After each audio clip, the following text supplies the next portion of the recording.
at the Horseman Weary You, what are you going to do with when it all comes down to it? Have you thought about it? Have you made plans for the future? Wayne, back to you. You got any thoughts, brother?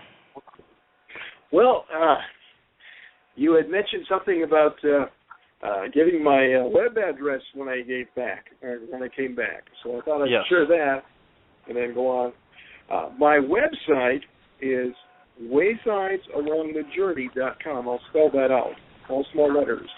waysidesalongthejourney.com. That's waysidesalongthejourney.com.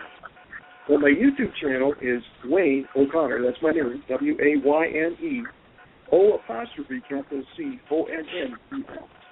I have 15 books out. You can get them in paperback, or you can get them in digital format, and they're at Amazon.com, or you can special order them from like Barnes & Noble or Books A Million or Volume 1 or wherever you like to go and get your books. The first one is Waysides Along the Journey, and that has poetry, it has short fiction, and it has some of the papers that I have had published or shared at different seminars. And then there's Waysides Along the Journey 2 through 5, and those are just poetry books.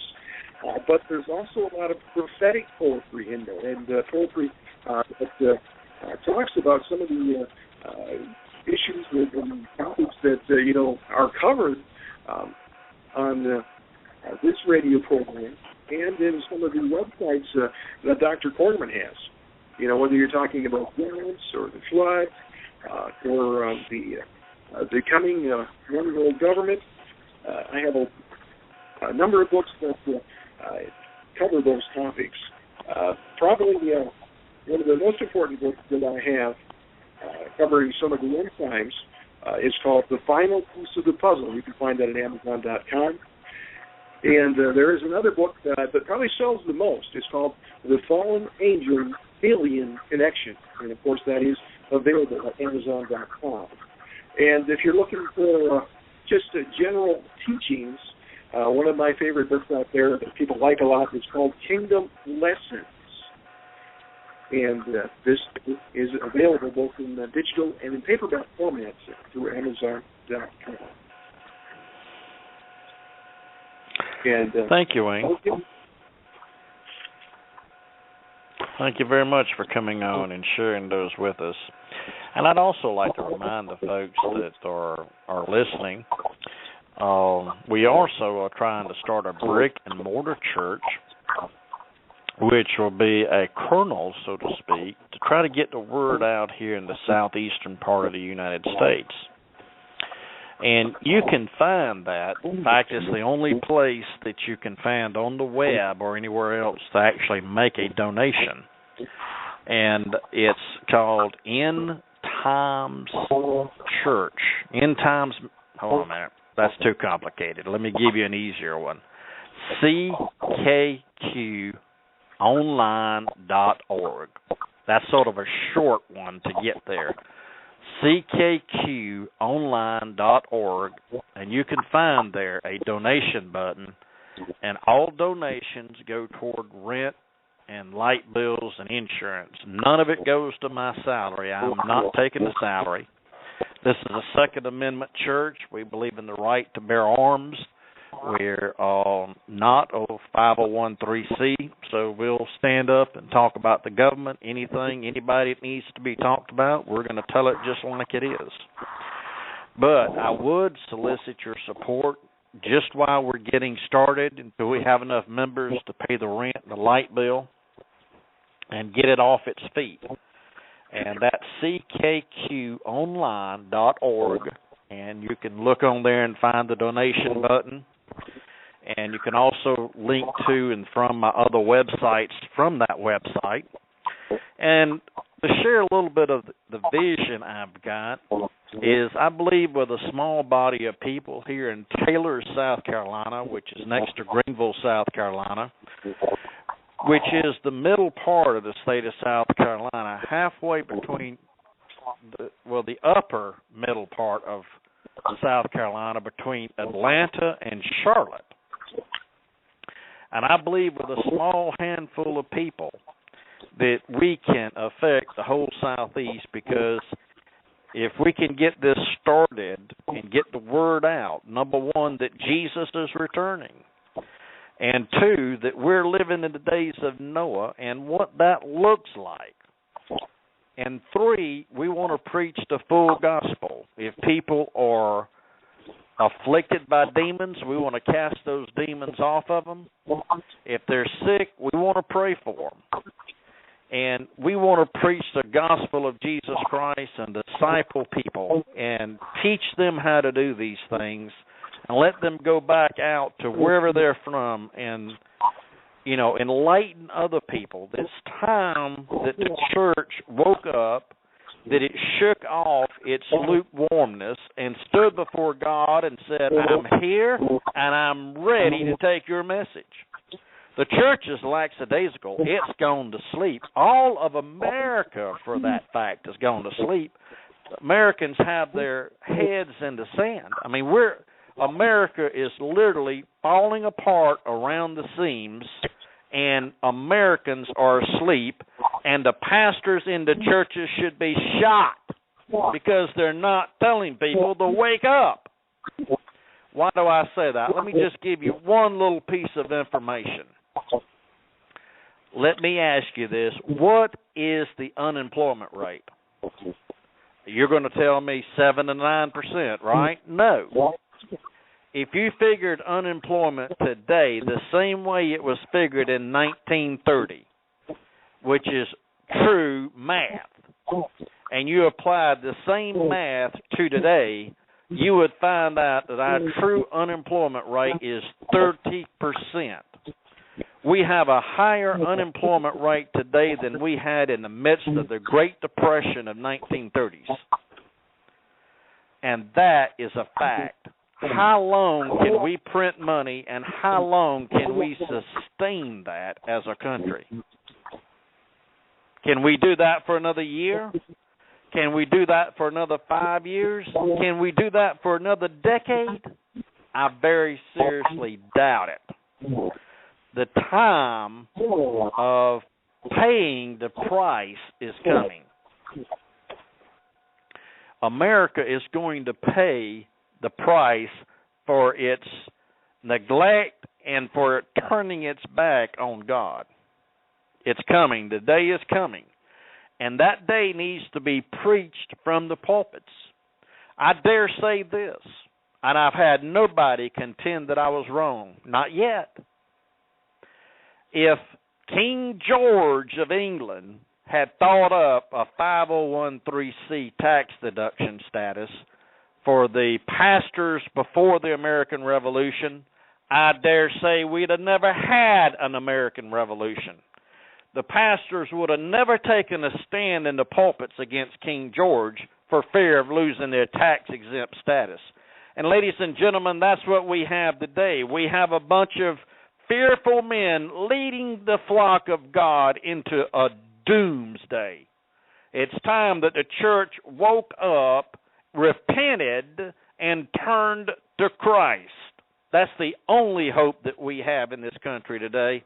And I don't think it's going to save the country, but it may save some Christian communities.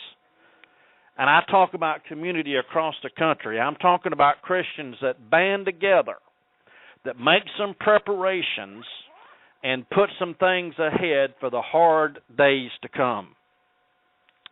I have people, changing the subject on you here, I have people call me from all over the country, from all over the world, with demonic oppression. They have got demons.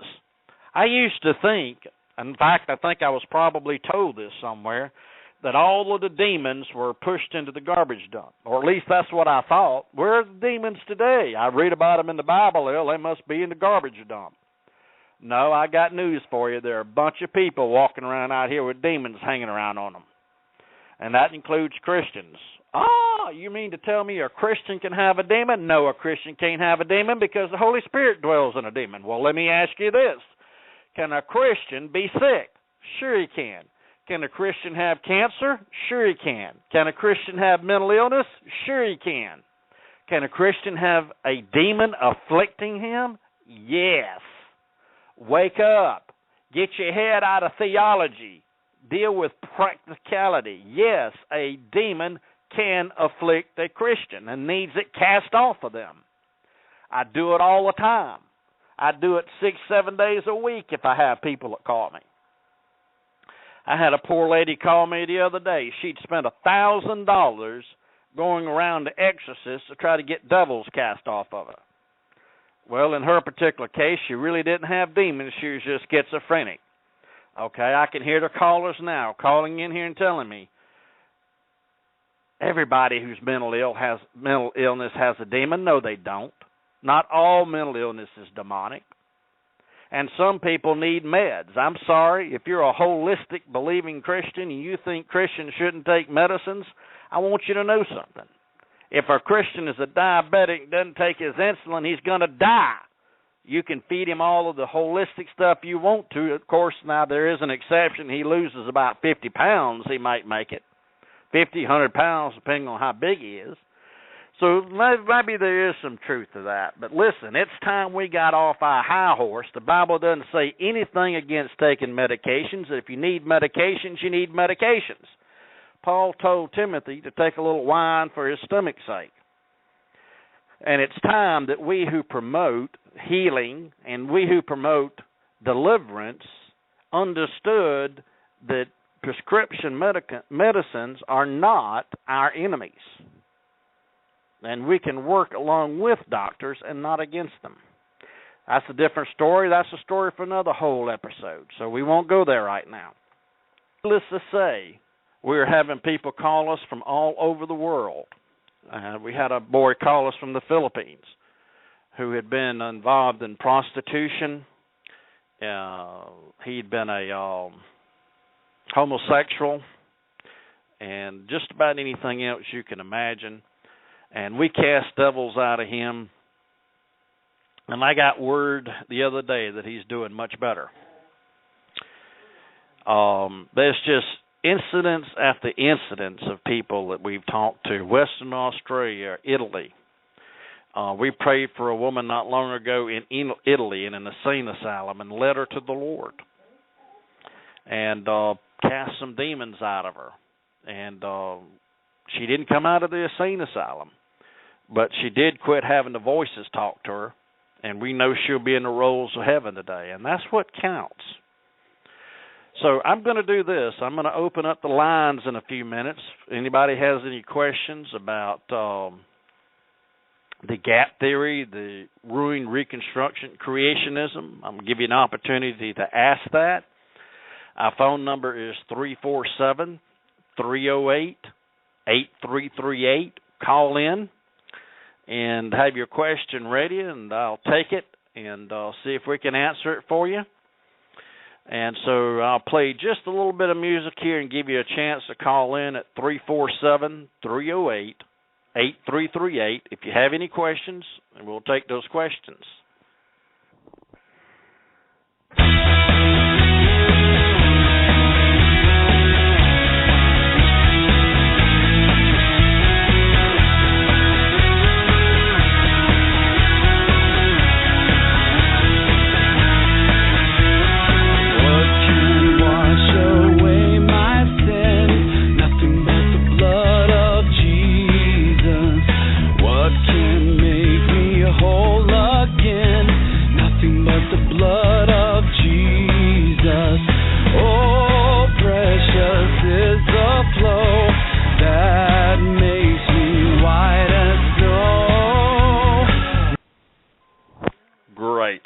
It just stirs up the demons every time I play it. Great song. Wayne, I think you had a question that you wanted to ask, or you had some questions you wanted to bring to us? Right. Friends of mine have given me like 10 questions, or there were probably more, but I just selected 10. I'll start with the first one. Some of them may be like a two-part question. I'll say, do you have any comments, Doctor, after I finish? All right, go ahead. And then I'll do anything you want. Number one. Now, these are going to be challenging, some of them, but I believe that you're up to the challenge. what would you say to those who say that since the sun was made on the fourth day, that there wouldn't have been a sun to support life on Earth during the pre-Adamic age? I would say that the sun was not made on the fourth day, but probably was remade or came out of darkness. That sounds like a good answer. Number 2, where did the non-humans in the garden go, like the animals, when Adam and Eve were removed? Did they stay? Were they sent out as well, or were they free to go back and forth? Well, it seems to me that when Adam and Eve sinned in the garden, if you go back to some of the very old literature, it mentions the fact that all of the animals of the garden had language and that they spoke Hebrew. So my thought process on that is that the animals themselves were probably affected by the fall, because we're told in Romans that all of creation groans for the manifestation of the sons of God. I think the animals had language removed from them, and that they probably were processed out of the garden as well as Adam and Eve. That sounds pretty interesting. I think C.S. Lewis even had some questions where he had said that the animals had their own voice, that they could speak. And maybe I'm wondering if in the millennium that'll happen again, and we be able to talk to some animals. Maybe dolphins, how smart dolphins are. I mean, if we could talk back and forth with them in language, now they have figured out a way to communicate with them.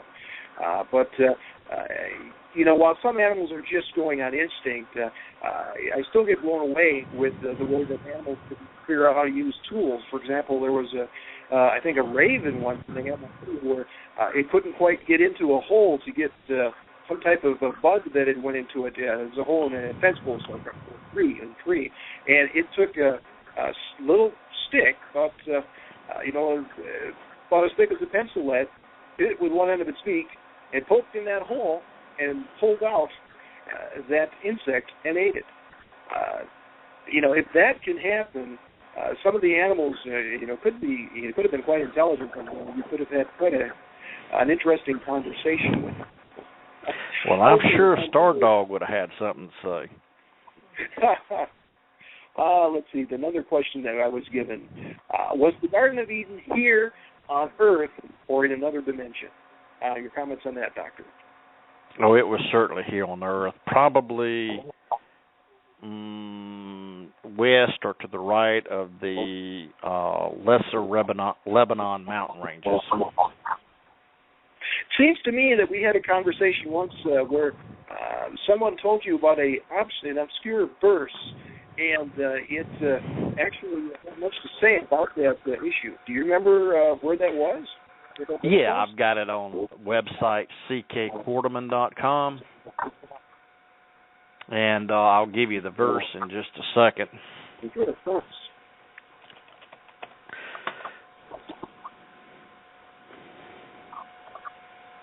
In fact, I thought it was in Jeremiah. I told a group in my church it was in Jeremiah, but it was actually in Ezekiel. It says in Ezekiel 31:16, I made the nations to shake at the sound of his fall, when I cast him down to hell with them that descend into the pit, and all the trees of Eden, the choice and best of Lebanon. Yeah, I remember. So it links Lebanon with the trees of Eden. And in the 18th verse it says, to whom art thou thus like in glory and in greatness among the trees of Eden? And then it goes on to say, yet shalt thou be brought down with the trees of Eden unto the nether parts of the earth, blah, blah, blah. But Ezekiel 31 identifies Eden with Lebanon. So, we know it also identifies it with the river Euphrates and so forth. But the problem is, after the flood, we don't know where the river Euphrates is exactly. prior to pre-flood. But we do know that Lebanon comes from a meaning, the Semitic root means white. And it's very likely a reference to the snow-capped Mount Lebanon or Mount Hermon range. In fact, you remember where the fallen angels actually landed. And in the truest sense, is probably referring to what they call the anti-Lebanon range, which runs parallel to the Lebanon mountains and would have been sort of to the right of that on the border of Syria today. So that's why I say it links to Lebanon as to where Eden was, and that's approximately puts it in the same area as the Euphrates and so forth, but not exactly the same. I think this is an example of why I find the Bible so interesting. There are certain things that are on the surface and they're in your face. You know, they're point blank. But there are other things that they're hints, and you have to kind of weed them out. And it's just extremely interesting what the Spirit can bring to us and show to us. And may the Lord show us more. Praise Jesus. Amen. For your next question? Yep. This has got like 3 questions to it, so I'll give you each of the questions, and then I'll let you know when it finishes so you can comment. Was the planet Rahab existent during the pre-Adamic age? If so, was Rahab totally destroyed, or is there a planet Nibiru Rahab?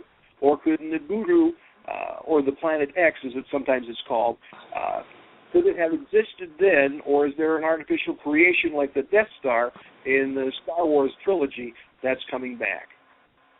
Weird question. No, very good question, because I'd like to answer that. Planet X, or Nibiru, as some call it, all has its origination from Stitchen's interpretation of the Sumerian language. And Stitchen didn't know anything about interpreting such a Semitic language as Sumerian. He was not qualified to do it. Nibiru, Planet X, is a hoax at very best, a misunderstanding of Sumerian text at the very best. Rahab could certainly have been a planet. The greatest, the most scientific evidence at the moment suggests that we did have another planet in our solar system, and that it was probably destroyed. And they based that on gravitational computations. And its most likely place was where the asteroid belt is, which makes a lot of sense because the asteroid belt would seem to be a destroyed planet. Hence, it could be the planet Rahab of legend and was destroyed. And hence, it also fits Rahab. The word Rahab comes from the word boaster or pride, which could have a link to Lucifer. It could have been Lucifer's home planet. It might have been. Back to you. Okay, question number 5. Genesis 3 says the serpent tempted Eve. What did the serpent look like? Why wasn't Eve scared or surprised when she talked with the serpent? Well, I think that's very obvious, is that Eve had ongoing conversations with the serpent for quite some time. One of the things we do not know is how long were Adam and Eve in the garden prior to the fall. It could have been 100 years. It could have been 1,000 years. We don't know. We're not told. But what we can assume is that she had regular conversations with the Nakash, the serpent, who was later to be cursed as a serpent, and therefore was not intimidated or concerned that would have raised any alarm. Now, the great expositor, Adam Clark, said that he thought the Nakash was humanoid and walked on 2 legs. Now, some of the extra-biblical texts state that all of the animals had the ability of language, but certainly the Nakash did because he spoke to Eve. Now, the Nakash was cursed to become the serpent that we know today that crawls upon the earth. But in its original form, it meant light or shining. So it was the most beautiful, most crafty, cunning of all of the animals of the garden. Now, what I find interesting and what I've written about is why was the Nakash looked over or passed over for Adam's wife? And did this cause some jealousy with the Nakash? Perhaps he acted on his own in tempting Eve because he seems to have an affinity to Eve. Just questions of mine. Back to you. That he did. And this kind of bears relation too. Neither one of us believe, in the Satan or the serpent seed theory where Satan gave Eve a child. But what I do see is that Satan does have seed. He just didn't have it through Eve. You might want to comment on that a bit, Doc. Well, I think that I agree with that wholeheartedly because in concerning Cain, Eve says, I have received a man from the Lord. It says nothing about having had sex with the devil. And people who believe that serpent seed theory, it's a heresy. And what it eventually leads to is racism. And it's not biblical. Back to you. Okay. Question number 6. And so it is written, quote, the first man, Adam, was made a living soul. The last Adam was made a quickening spirit. It is said that because of this verse that there could not be a pre-Adamic age. What they don't take into account is that a previous race could have been reptile or only humanoid rather than exactly human. Do you have any comments? Well, my comment would be we don't know what kind of civilization existed pre-Adamite. It could have been angelic. We don't know. We were just not told enough to know. That they had cities, perhaps were humanoid, makes sense. But certainly there's nothing in Scripture that rules out that it could have been angelic or otherwise, just based on what you said. Yeah. Back Have to you found out anything in the non-Scripture sources about that? Whether we're talking about mythology or whether we're talking about like the Book of Enoch, for example, historical documents that Jesus and the disciples used. Have you found anything there? Not that would indicate what pre-Adamic people or pre-Adamic natures were like, no. Okay. Should we go on, or do you have more comments on that? Well, the only comment I would make is in Jeremiah is the word man is used. But it's used in a very generic sense. Okay. And in Genesis 6, man is used in a generic sense for falling, even referring to the Nephilim, which were half angelic and half man or half animal. Mm-hmm. So there's a broad, when the Testament uses the word man, it's a very broad definition for that. So I gather it could have been something humanoid. Mm-hmm. That's the closest I could tell you.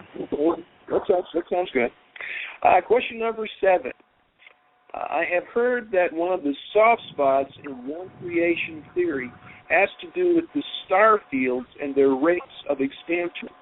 Can you explain what this means? I didn't hear the first part of what you said. I have heard that one of the soft spots in young creation theory has to do with the star fields and their rate of expansion. Can you explain what this means? Well, I think someone like Chuck Mesler does a much better job of understanding and explaining that. But under the young creation theory, that means that things should be slowing down. As far as the universe is concerned, its expansion. But what they have found here recently is that that's not the case, that it is actually speeding up. And that throws a big wrench in their theories. Very Back good. to you. I wish I had the exact reference for Dr. Missler on this, but I think if people are interested, if they just do some Googling of Chuck Missler and Starfield's local expansion, they probably would find it. Question number 8. Do you think that, God had watchers during the time of Noah that were responsible during that time to watch over the earth, that there were watcher-class angels that were responsible to watch over the earth during the pre-Adamic age?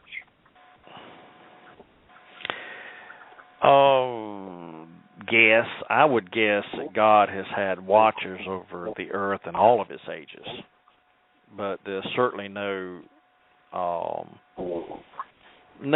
reference that we have, speaking of a pre-Adamic time, that there were watchers. We do know that during mankind's tenure on the earth that there were watchers. There were angels that were sent to watch over mankind. Enoch and Isaiah both speak of it.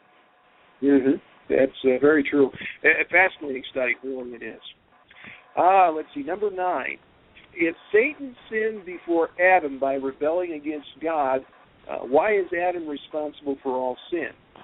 Or is Adam only responsible for sin after that and Satan for sin before that? If Adam sinned, why do the animals and the rest of the creation groan, awaiting for the return of Jesus and the manifestation of the sons of God?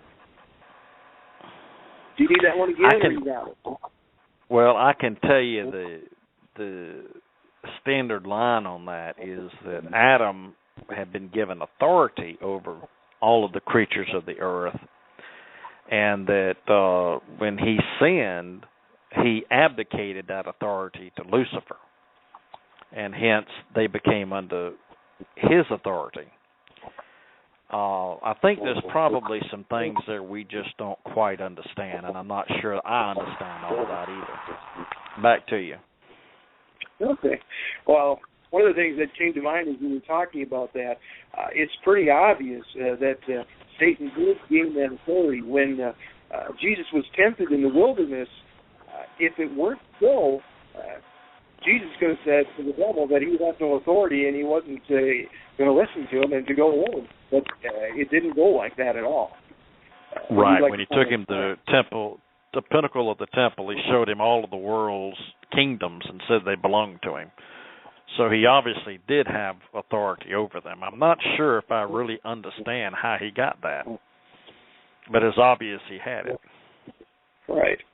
So, either, back originally, before he was kicked out for going into rebellion, he had that and somehow he clung on to it. And then, of course, we know that Adam lost a certain amount of jurisdiction to the devil, too.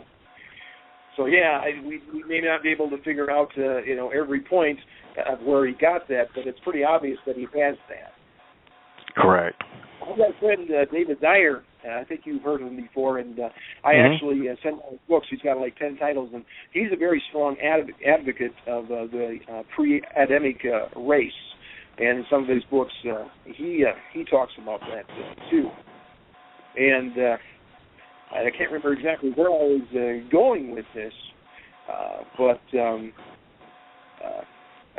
if you're interested in any of his books, David's books, he has agrainofwheat.com, and if you send them there, he gives them out for free, and I can give them to you too. But that's one of the reasons I think I like some of Dave's books is he's open to the fact that it's very, very, very possible that we did have a pre-Adamic race. And there are so many Christians that's unfortunate, but they throw the baby out with the bathwater, I think, just to keep their doctrine intact. But if you look at everything, even though some of it is just kind of a hint, it's there, and it's strong, and we really need to be mindful of it because I think it's going to have bearing on all of the strange events that are coming as we near the end of the world. There's a lot of weird stuff, that is about to happen and has been happening, and this could all be part and parcel. of the enemy, trying to make, a golden age once again. He's failed before, but it seems like he still keeps coming up, and God has given him a certain amount of rope. I think that's all part of his plan. It's very, very interesting. Well, I agree with that. I was just doing a search to see if I could find on my website where I had an article written about operts and things that they found and where they found them. And out of place artifact. Yep. Yeah, out of place. It's actually technically out of place artifacts. A lot of those, usually enough, from what I've heard, they end up in museums, and they've got a little tag that says unknown religious objects. And it's probably a technological advice, something very advanced, and they have no idea. They just will know, so they tag it as, unknown religious objects. But it's amazing to think of some of those devices and the pyramids. So the pyramids, we really can't duplicate them now. So that technology is far in advance. Mm-hmm. While you're looking, you found it? No, I'm still looking for it. But I think the pyramids could be explained by a race of the giants, during Noah's time.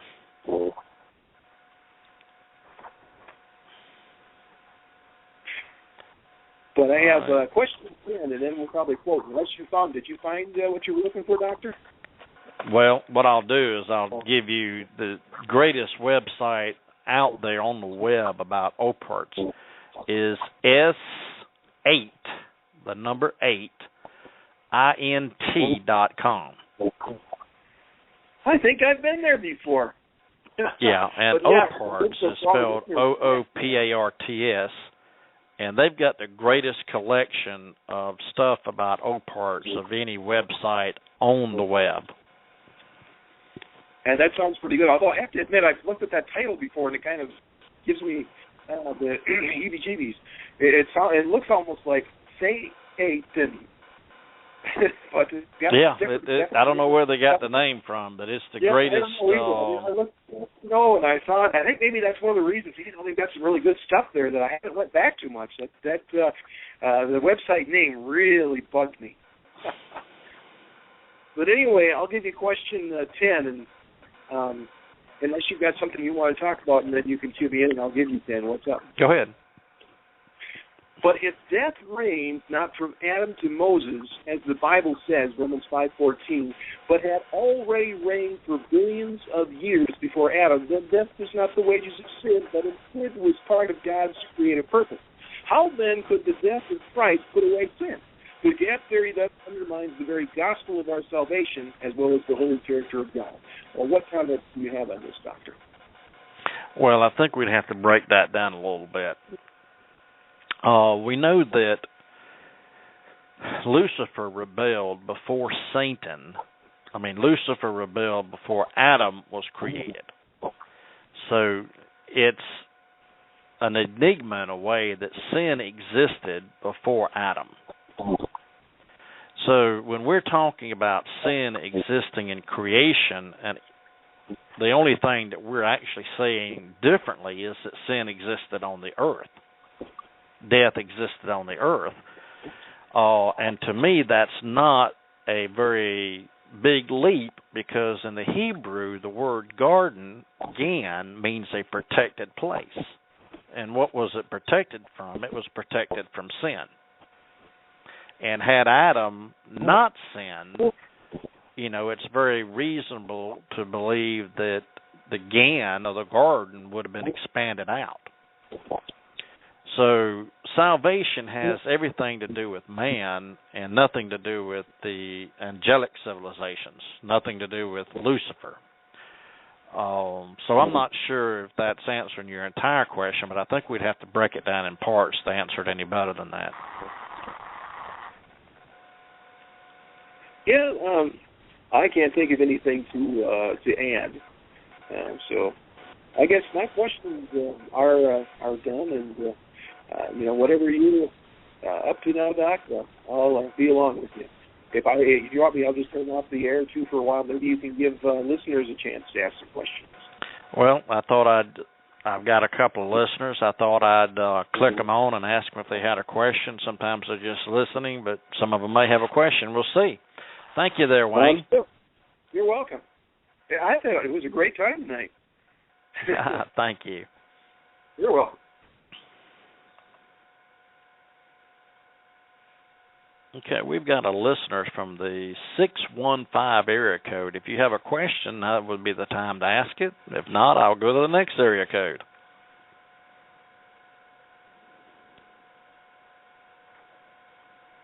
Okay, I'm going to area code 978. If you have a question, that would be the time to ask it. Yes, Dr. Quarterman. Yes. How do you know if you have a problem with demons, and what can you do about it to help a listener? Can you diagnose that from talking to somebody? That's a two-part question. Part one is, how do you know? Well, the symptoms. And part two, can we help? Yes. But let's talk about the part one first and the symptoms.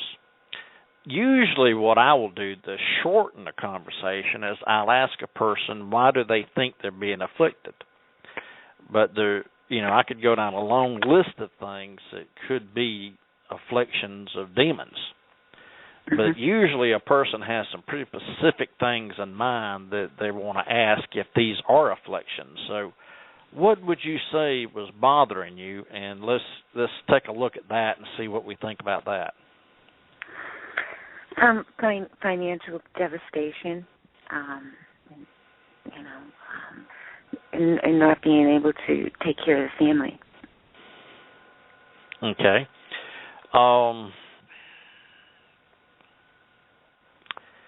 In some ways that can be a spiritual problem. I'm not as convinced as some people might be that there's a demonic affliction involved in that. Sometimes it's other things that can be involved where financial things are concerned.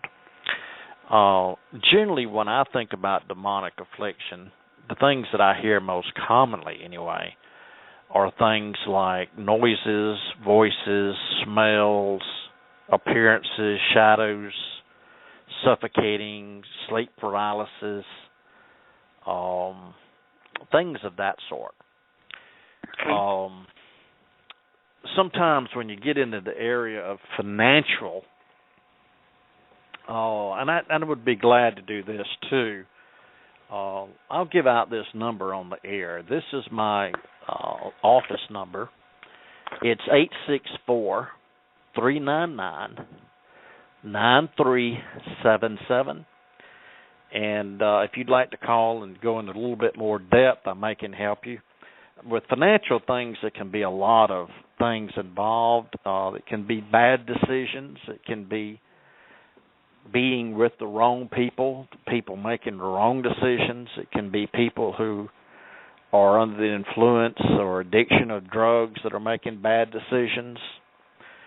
There could just be a lot of reasons for financial difficulties rather than just plain demonic affliction.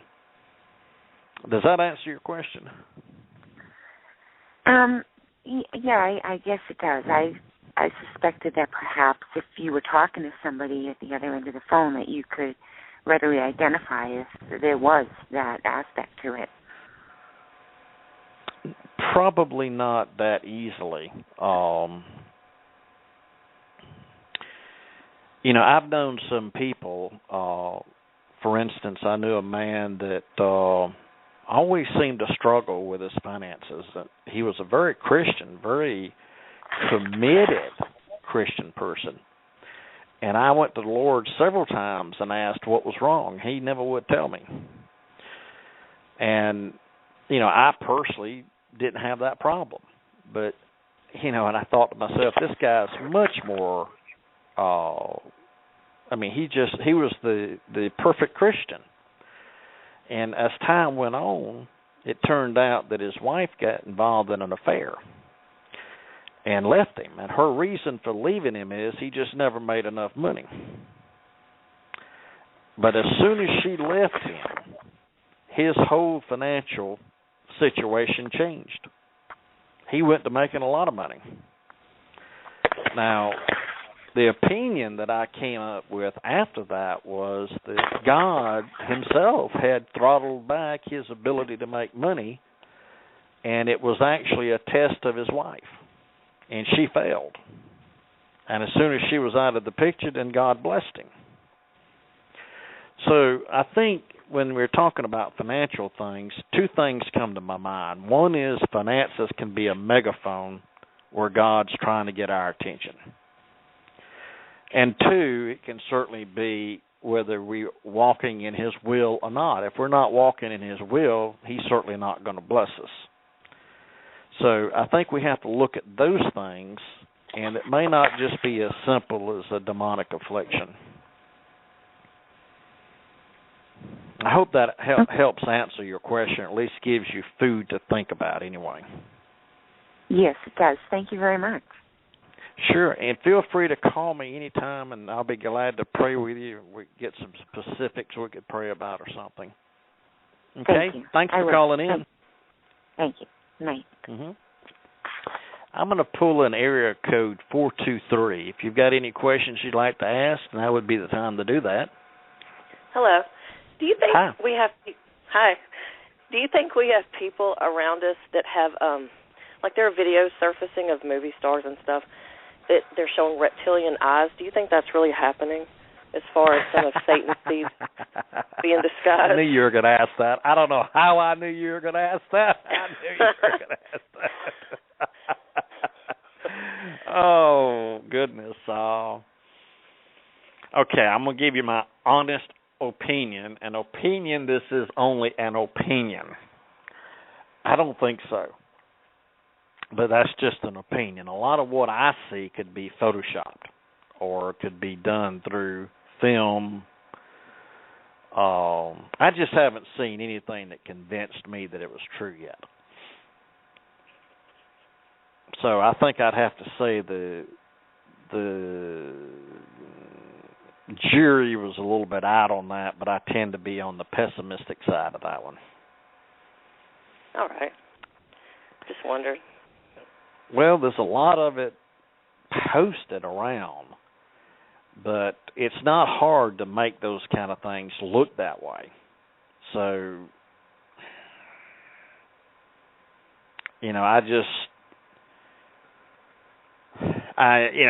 people would probably say I was a conspiracy theorist, but there's a lot of the smaller conspiracies I don't really buy into.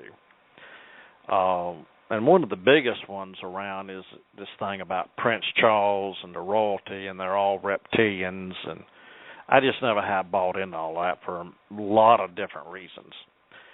But I've seen the videos you're talking about, particularly on YouTube and so forth, and one of the problems I have is you can't get the originals to determine if they've been doctored or not. You just go on by somebody's word that's posted it up there. And I tend to disbelieve it, and one reason is a lot of that started with and comes from a person by the name of David Icke. And David Icke is an admitted channeler, or shall I say medium. So that's the reason I find it I tend to be a little skeptical of all of it. That makes sense. I have not heard of him, so that's good to know. Yeah, a lot of that reptilian stuff started with him, and it's actually promoted by him on his websites and so forth. His name's David Icke, but if you read enough of his writings, you'll find that he channels his information. So it would be a lie. That's right. So it would be a lie. Okay, good. Thank you. Sure. Well, thanks for asking. You're welcome. I appreciate it. Okay. Bye-bye. Bye. Well, this has been a good night. We've had some questions. Wayne had 10 of them. I didn't realize he had that many of them. But we made it through it. And I hope those answers were good answers. At least the best I can give at the moment. Well, anyway, let me mention again, recap a couple of things. That website that I mentioned earlier while Wayne and I were talking is S8int.com, and that's where you will find about OPARTs, out-of-place artifacts.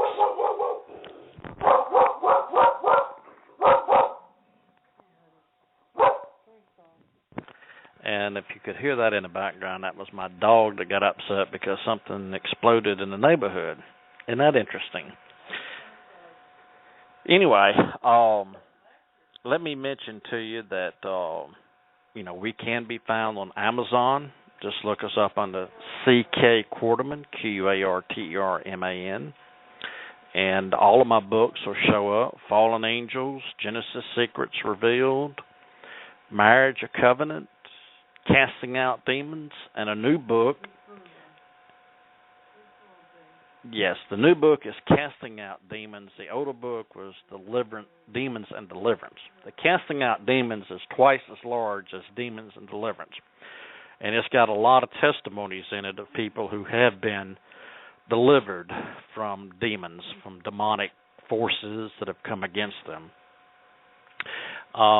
Again, friend me on Facebook under Kim Quarterman, and love to meet you on Facebook. And I'm on there most of the week, off and on during the day. Be glad to answer any question that you've got. Also, my email is ckquarter, Quarter, at Hotmail. If you'd like to send me a question or have any kind of response that you'd like to do by email, feel free to do that.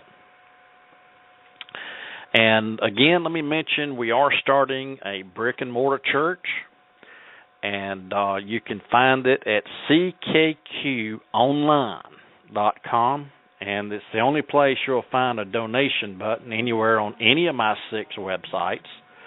And anything you donate there will go to help pay the rent, the light bill, and try to get this church up and going on its feet till we have enough members to pay those things.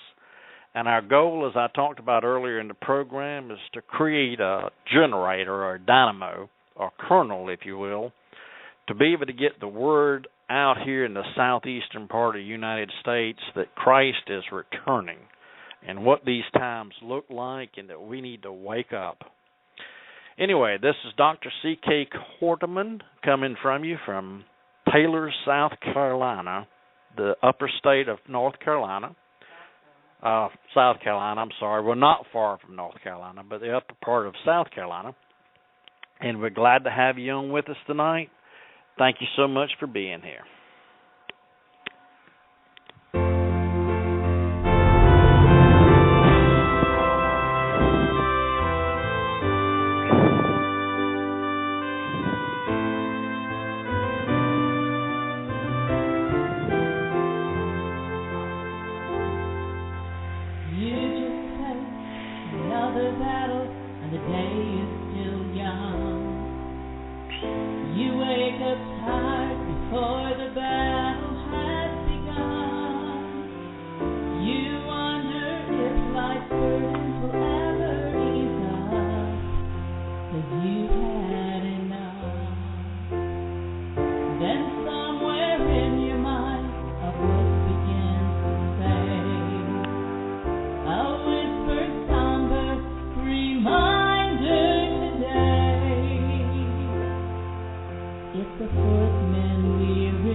Mountains out of molehills is the practice of our day.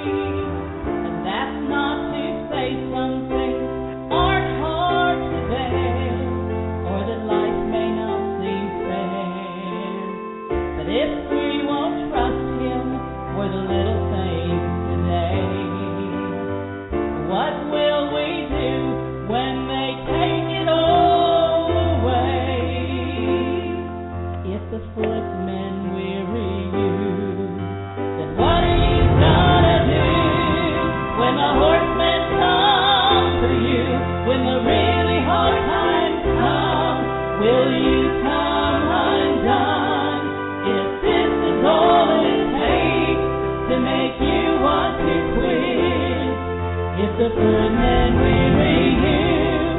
Tell me when the horsemen